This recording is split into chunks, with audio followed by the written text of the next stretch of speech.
Hello guys, welcome back to diamond learning. तो बेटा हमने लास्ट टाइम में अपने 12th क्लास के अंदर पढ़ा था लिंकेज के बारे में। आज हम लोग पढ़ेंगे क्रॉसिंग ओवर के बारे में। लिंकेज के अंदर हमने देखा था कि अगर दो जीन्स के बीच में लिंकेज ज़्यादा मिलती है तो उनको सेपरेट आउट करना मुश्किल होता है, लेकिन अगर उनके बीच में लिंकेज जो है बहुत कम मिलती है, डिस्टेंस अगर ज़्यादा है, तो फिर क्रॉसिंग ओवर के चांसेस जो हैं वो ज़्यादा क्रिएट हो जाती हैं, क्योंकि उन दोनों जो एलील्स को या जीन्स को सेपरेट करना हमारे लिए क्या हो जाता है, ईजी हो जाता है। ठीक है, तो चलिए आज पढ़ते हैं हम लोग क्रॉसिंग ओवर के बारे में। क्रॉसिंग ओवर क्या होती है? क्रॉसिंग ओवर जो है इसका मतलब है कि जो हमारे होमोलोगस क्रोमोसोम्स होते हैं, ठीक है, तो उन होमोलोगस क्रोमोसोम्स के नॉन सिस्टर क्रोमैटिड्स जो होते हैं उनके बीच में जब जीन्स का या एलील्स का एक्सचेंज चलता है तो उसको हम लोग क्या बोलते हैं? क्रॉसिंग ओवर बोलते हैं। सबसे पहले क्रॉसिंग ओवर के बारे में मॉर्गन ने बताया था, ठीक है। तो इसकी डेफिनेशन हमारे पास में देखिए क्या है। It is the reciprocal exchange of segments between. Exchange किस किस के बीच में हो रहा है, ये यहाँ पर ध्यान रखना है इसकी डेफिनेशन में, क्योंकि यहाँ से एमसीक्यू भी बनते हैं।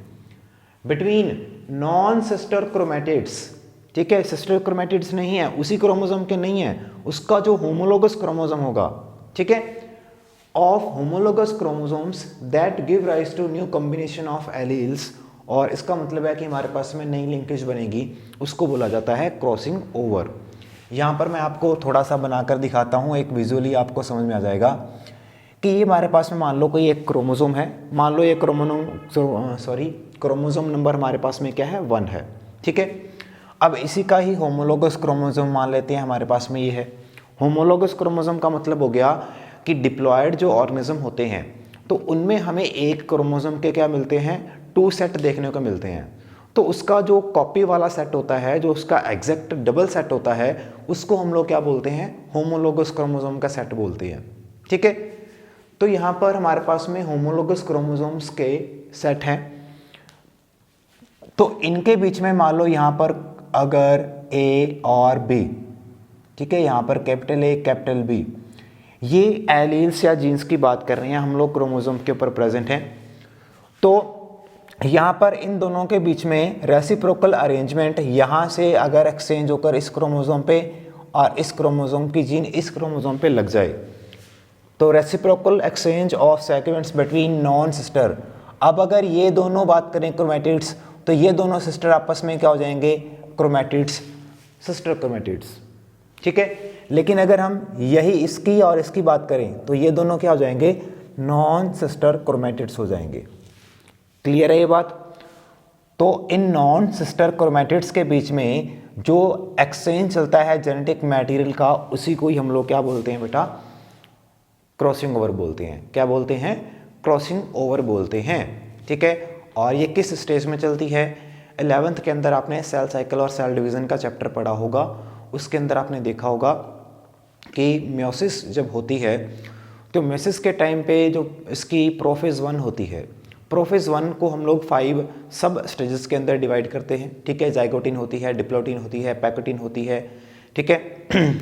तो ये इस तरीके के वहाँ पर जब पैकेटिन स्टेज आती है तो उस पैकेटिन स्टेज में क्रॉसिंग ओवर जो है वो होती है। क्लियर है?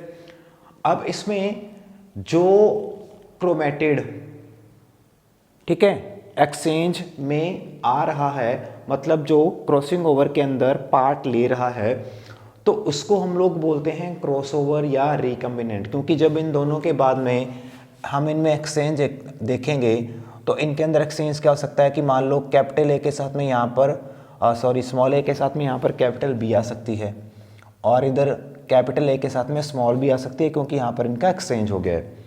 तो ये वाला जो क्रोमैटिड है, तो यहाँ पर रिकम्बिनेंट्स नए बने हैं, तो उनको हम लोग बोलते हैं क्रॉस ओवर्स या रिकम्बिनेंट्स। तो ऐसे सेगमेंट या ऐसे क्रोमैटिड जो इसमें पार्ट लेते हैं वो रिकम्बिनेंट्स कहलाते हैं।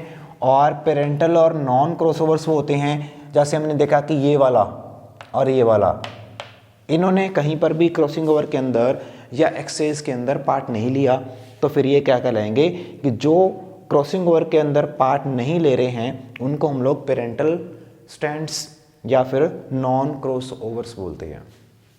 क्लियर है बात? तो ये जो मैकेनिज्म है सारा का सारा कि एक्सचेंज ऑफ जेनेटिक मटेरियल जो है कैसे टेक प्लेस होता है, तो उसका मैकेनिज्म समझने के लिए हम यहाँ पर इसकी जो थ्योरी पढ़ रहे हैं, ठीक है।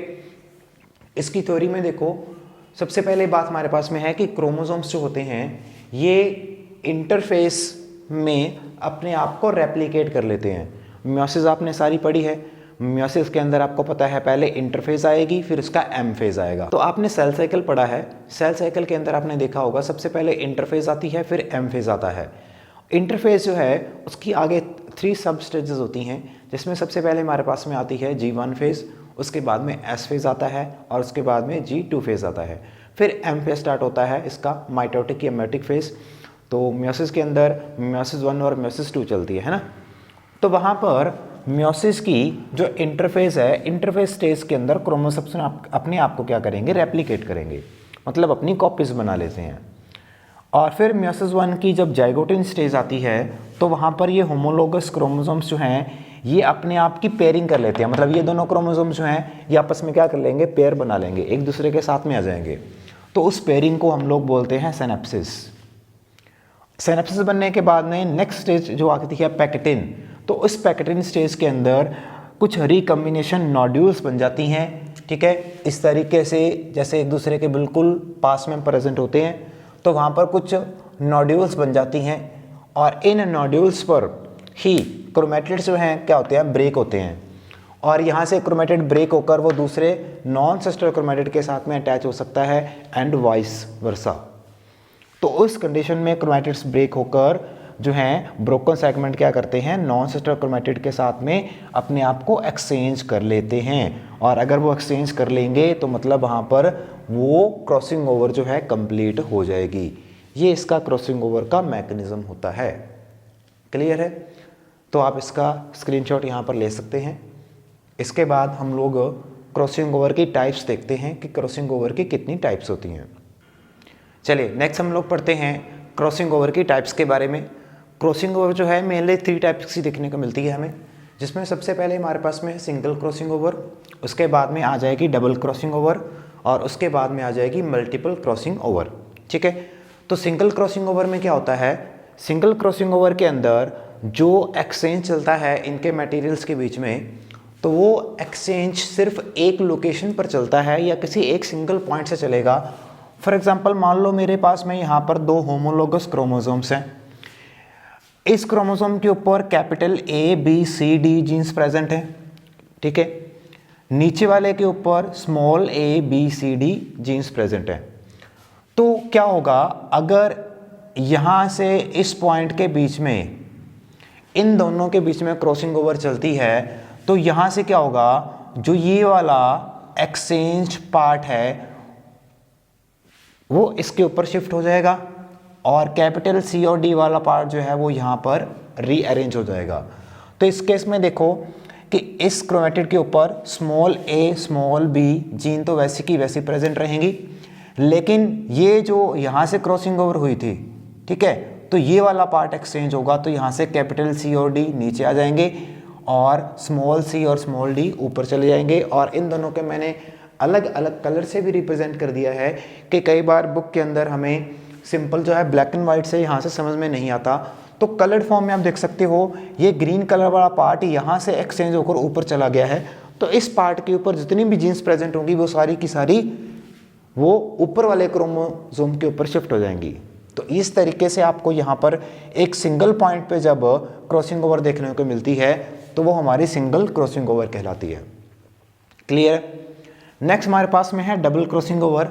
डबल क्रॉसिंग ओवर आपको नाम से पता लग गया होगा कि अगर होमोलोगस क्रोमोसोम पर किन्हीं 2 पॉइंट्स पे या किन्हीं 2 जगह से एक्सचेंज चलता है मटेरियल्स का तो वो डबल क्रॉसिंग ओवर कहलाती है।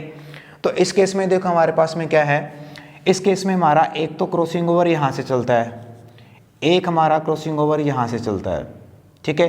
तो इनमें जब ये एक्सचेंज चलेगा जेनेटिक मटेरियल का, तो देखो यहाँ पर कैपिटल A, स्मॉल a ये दोनों को वहीं में अपनी पोजीशन पर रहते हैं। ये स्मॉल b है, ये स्मॉल b कहाँ पर चला जाता है, ये स्मॉल b आ जाएगा ऊपर यहाँ पर, ठीक है। तो इस वाले पार्ट में आप क्या लिख दोगे, स्मॉल b लिख दोगे, ठीक है। कैपिटल B जो है यहाँ से नीचे आ जाएगा। फिर कैपिटल सी सेम रहेगा, स्मॉल सी भी यहाँ पर सेम रहेंगे।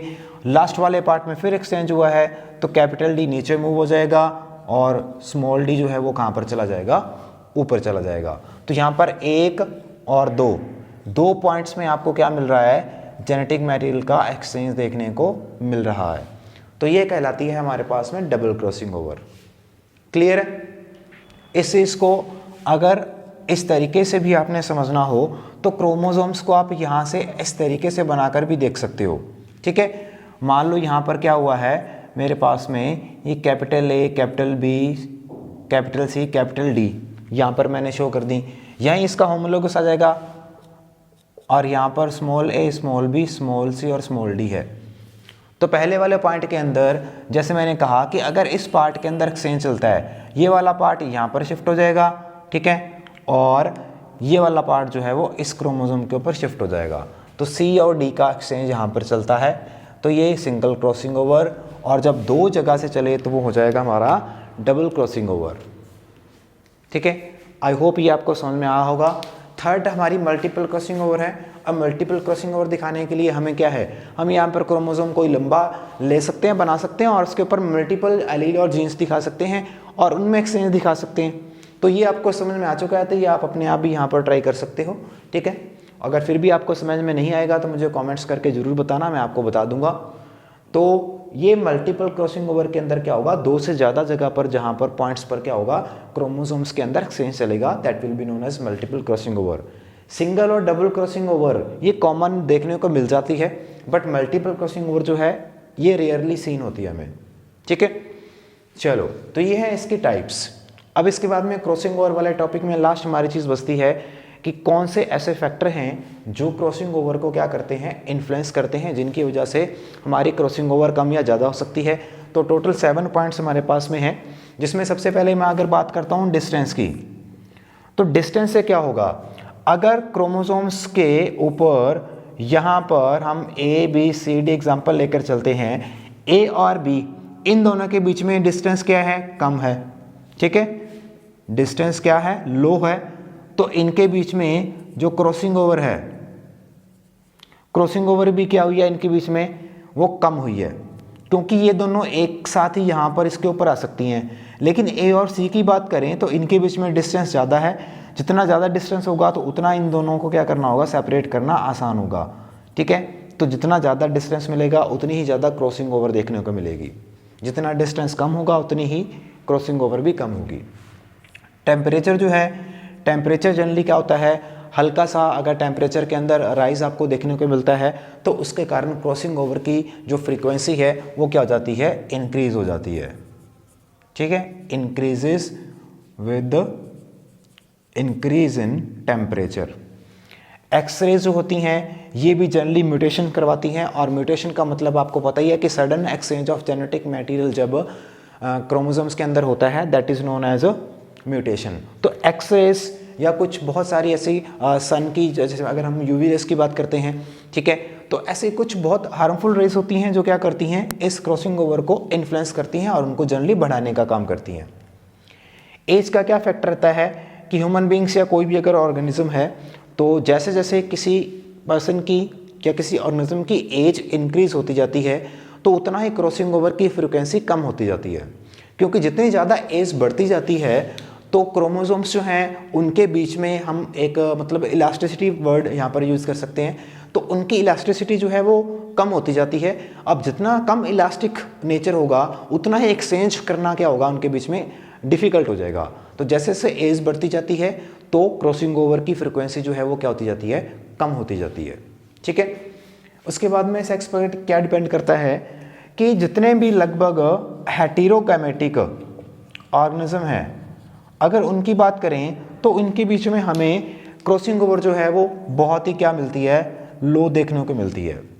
लोकेशन वही है कि अगर दो जीन्स आपस में ज़्यादा क्लोजली रिलेटेड हैं, लोकेशन की आपस में एकदम ज़्यादा है तो उनके बीच में क्रॉसिंग ओवर कम मिलेगी, और अगर उनका लोकेशन दूर दूर है, डिस्टेंस दूर दूर है तो उनके बीच में क्रॉसिंग ओवर क्या मिलेगी, ज़्यादा मिलेगी।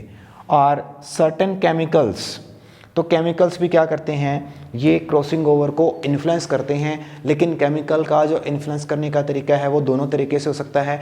There are certain chemicals which increases the chances of crossing over, but at the same time there are some chemicals which decreases the chances of crossing over, और वो क्या करते हैं, वो क्रोमोसोम्स के बीच में साइनेप्सिस को ज़्यादा क्या करते हैं, इंक्रीज करते हैं.